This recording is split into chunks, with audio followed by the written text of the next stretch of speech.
الرحمن الرحيم الحمد لله رب العالمين اللهم صل على سيدنا محمد وعلى آل سيدنا محمد أما بعد قال المؤلف رحمه الله ونفعني وإياكم بأسراره في الدارين آمين. Al-hadithul awal, hadis yang pertama. Al-Imam An-Nawawi meletakkan hadis innamal a'malu binniyat, hadis yang pertama dari kitab Arba'in Nawawi. Sebagaimana Al-Imam Al-Bukhari dan kebanyakan ulama-ulama meletakkan hadis ini di awal kitab-kitab beliau.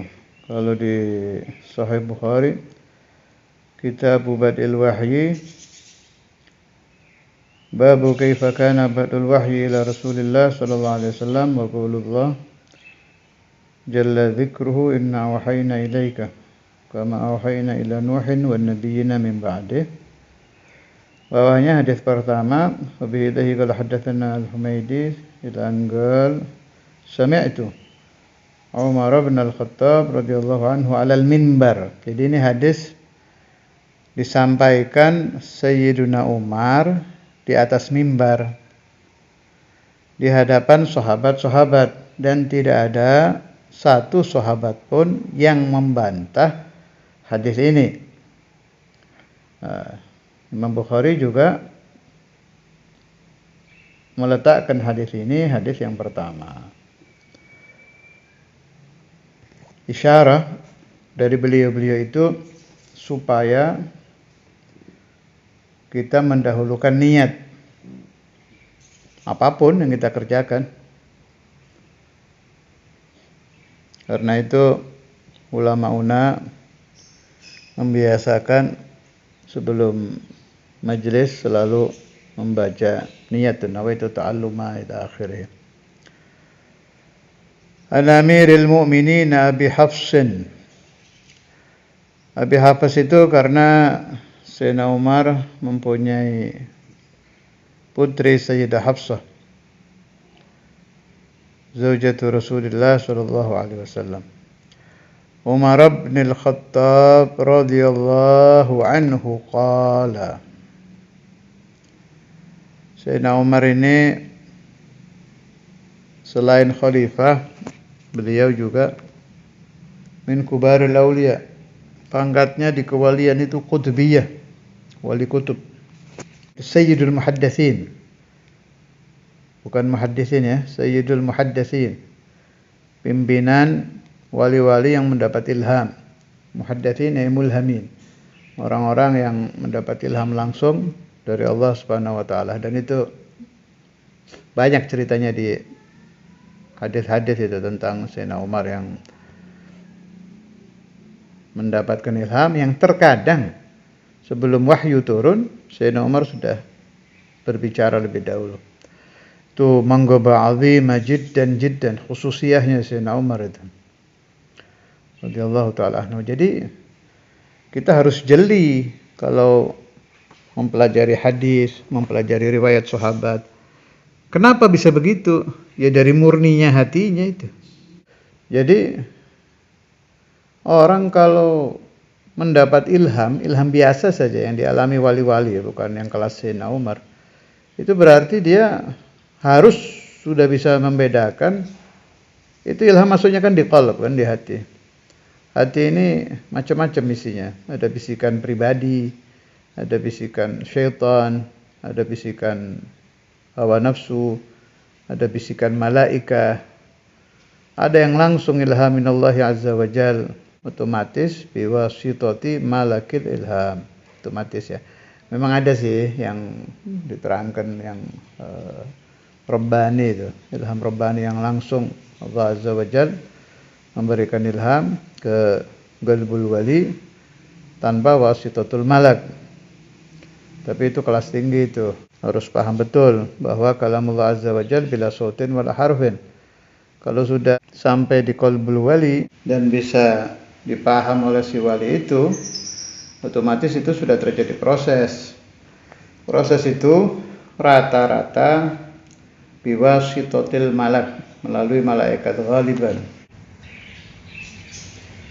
Ghaliban yakni kebanyakan memang biwasitatil malak. Tapi ada yang tanpa wasitatul malak, jadi betul-betul bainallah wa abdih. Itu ada, saya baca di kitab-kitab. Bahkan itu pernah dialami oleh Syekhuna al-Imam Al-Hafidh Al-Musnid Al-Qutub Al-Habib Abdullah bin Abdul Qadir Al-Faqih. Saya baca di salah satu catatan bukunya Mu'alim Ramli. Akhirnya Syekhuna al-Imam Al-Habib Abdullah bin Faqih datang ke Al-Habib al-Imam Al-Arif Billah pada zaman itu, Habib Nayan itu, Habib Muhammad Al-Idrus Surabaya, mentashih kepada beliau. Sebab itu aneh, aneh lah, nggak beda dengan ilham-ilham yang dialami biasanya oleh aulia. Tapi ditashih sama Habib Muhammad Al-Idrus, benar itu. Artinya saya dapat pemahaman, memang ada ilham yang tidak diketahui malaikat. Kan ada begini nih, di kitab-kitab kadang kita temukan la ya'rifuhu, apa istilahnya itu, la ya'rifuhu malakun muqarrabun wala nabiyyun mursalun. Itu hati-hati memahami kata-kata ini sering di kitab-kitab tasawuf. Bukan berarti bahwa wali yang mendapat ilham itu lebih tinggi dari para malaikat dan dari nabi, bukan begitu maksudnya. Ini min babi inna lil muhibbaini sirrun, atau kama qala ya, inna lil muhibbaini sirrun la yufshihi qawlun wala qalamun lil khalqi yahkihi, atau kama qala. Antara muhib dan mahbub, yakni antara Allah dengan abduhul mahbub, ada sir, ada rahasia yang tidak bisa diterangkan, nggak bisa dibeberkan oleh ucapan, dan tidak bisa digores oleh pena, tidak bisa diceritakan oleh pena, oleh tulisan. Jadi idza ahabballahu abdan, terkadang Allah Ta'ala kalau sudah cinta kepada hamba itu, Allah nggak mau ada yang tahu. Wala malaikatuhu wala ahad minal khalq bainu wa bainahu, antara Allah dengan si mahbub ini. Laisal makna bahwa si wali yang mengalami itu afdhalu minal anbiya. Pemahaman ngawur. Kadang orang salah paham. Wada'anahu fawqa kadza wa kadza. Enggak, itu mah lagi mahabbah saja.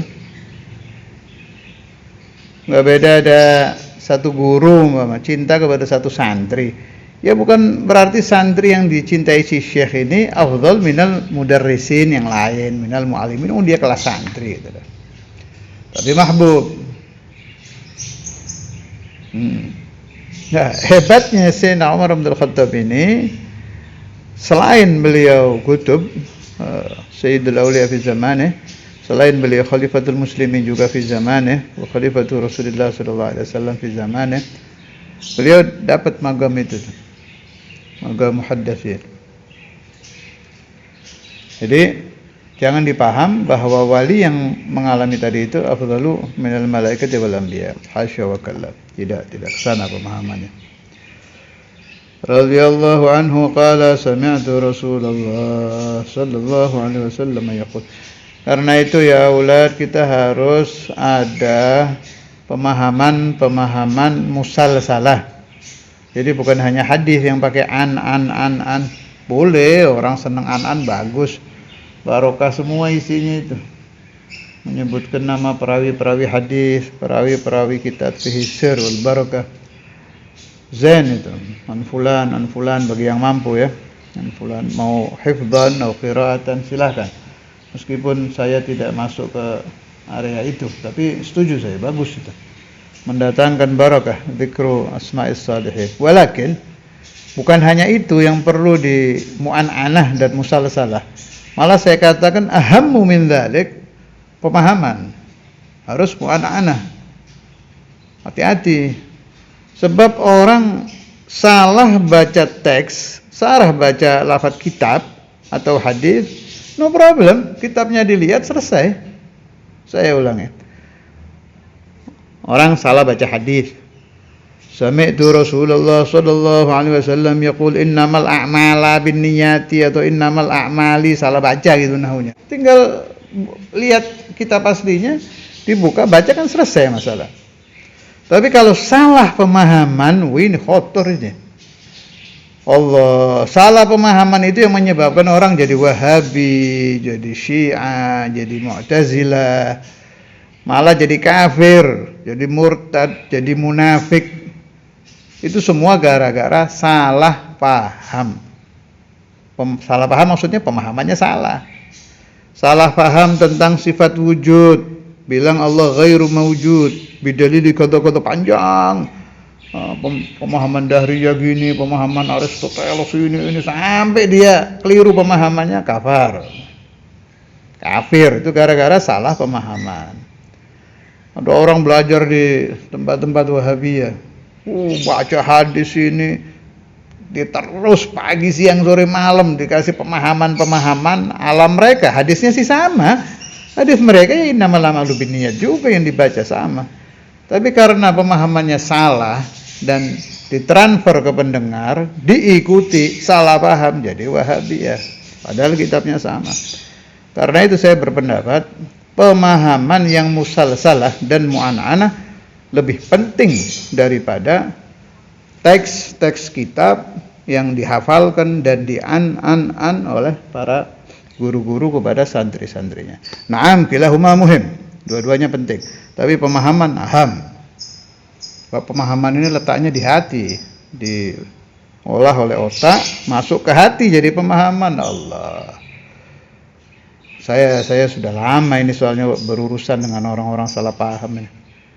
Sangat sulit sekali merubah pemahaman orang yang dari kecilnya, dari dia mulai mengecap pemahaman itu sudah beda dengan kita. Apalagi kalau dari ibtidaiyahnya sudah beda dengan kita, sanawiyahnya beda pemahaman, aliyah beda pemahaman, apalagi sampai kuliahnya beda. Baru ke pesantren yang pemahamannya sahih, betul-betul bersih. Anil masyayikh, anil sahabah, anil Rasulullah sallallahu alaihi wasallam. Mau merubah 6, 7, 8, 9, 10, 11, 12, 13, 14, 15 tahun lebih. Dirubah dengan pindah ke pesantren setahun. Ya Allahumma amin. Tapi ya sangat sulit. Atau orang yang dari kecilnya majelisnya, kata salah satu guru saya, Syekhun Naqi Hasannya itu, beliau punya pendapat bagus begini. Orang meskipun madrasahnya benar, pesantrennya benar, tapi tempat dia majlas, tempat dia nongkrong, ngobrol itu dengan orang-orang naudzubillah yang pahamnya Syiah atau Wahabiyah atau apa, itu yang di sekolah tadi bisa hapus gara-gara ini nih. Sebab anak-anak muda itu lebih banyak nongkrongnya daripada belajarnya. Kadang badannya di tempat dia belajar di sekolah, pikiran hatinya nggak tahu kemana, badannya aja di situ. Tapi di tempat nongkrong qalbu hadir. Fikru hadir, dia dapat pemahaman masuk ke hati, sulit dihapus itu. Karena itu harus selalu ada silsilah tentang pemahaman. Seperti saya, Habib Muhammad, Habib Abdul Qadir, itu mengambil pemahaman dari Syekhul Imam Al-Hafidh Al-Musnid Sayyidina Maulana Al-Walid Al-Qutub Al-Habib Abdullah bin Abdul Qadir. Bukan hanya pembacaan kitab, pemahaman ini. Beliau mengambil pemahaman dari ayahnya, Maulana Imam Al-Habr Al-Habib Abdul Qadir. Imam Al-Habr dari guru-gurunya, gurunya dari guru, sampai Imam Nawawi dari guru, sampai ke atas lagi sampai sahabat Rasulullah sallallahu alaihi wasallam. Nah, pemahaman ini yang harus dipahami betul. Jadi biasakan, kalau contoh, saya kasih contoh kecil ya. Saya kalau ziarah ke makam wali, ke Kubah, pasti, atau ke makam wali manapun, kalau tidak ditutup, pasti saya cium itu nisannya. Dan menurut saya itu boleh dan bagus. Naam, saya tahu aliran Hadramaut sendiri, ba'duhum nggak setuju dengan ini. Di antara Syekhuna Habib Abdullah bin Ali Al-Kafirban itu nggak setuju. Mayuafik beliau. Tapi ini bukan tamassuh ya. Kalau menyentuh itu masih banyak yang amalkan. Saudara Imam itu takbil, mencium nisan, fotonya juga ada kan. Nah, saya mengambil pemahaman dari Syekhul Imam, saya pakai. Menurut saya itu benar, nggak ada hubungan dengan syirik sama sekali. Mal farqu? Ini pendapat saya ini. Kalau ini bukan Syaikhul Imam saya. Apa bedanya kita mencium lisan wali dengan kita mencium Hajarul Aswad? Mal farq? Hajarul Aswad ya bukan Allah, lisan ya bukan Allah. Itu kan cuma mahabbah saja. Dan asrar, cerita asrar ya ada barokat, ada asrar. Ada yang menentang, terserah, tidak ada masalah, silahkan ikuti guru Anda. Itu musalsalah pemahaman Anda kalau gurunya tidak mencium lisan, ya sudah, tidak ada masalah. Guru saya mencium, selesai. Itu yang harus kita pegang. Pemahamannya Al-Imamain bagaimana tentang masalah ini. Kemudian seperti pemahaman tentang sholat qadha Jum'ah Ramadan, wah yang nentang kan bisa-bisa nih. Yakfina Syekh Abu Bakar bin Salim ya'mal, selesai. Itu mursyid Tariqah Alawiyah fi zamannya. Habis perkara. Orang mau teriak dalil apa kita pakai itu. Sebab silsilah pemahaman kita Fakhrul Wujud, Syekh Abu Bakar bin Salim dan lain-lain, masih banyak ini.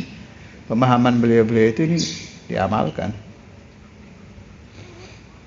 Dikiaskan yang lain ya. سمعت رسول الله صلى الله عليه وسلم يقول إنما الأعمال بالنيات. Sungguhnya sah dan sempurnanya amal binniyat, tergantung niat-niatnya. Wa innama likulli imri'in ma nawa. Sungguhnya setiap orang tergantung apa yang dia niatkan.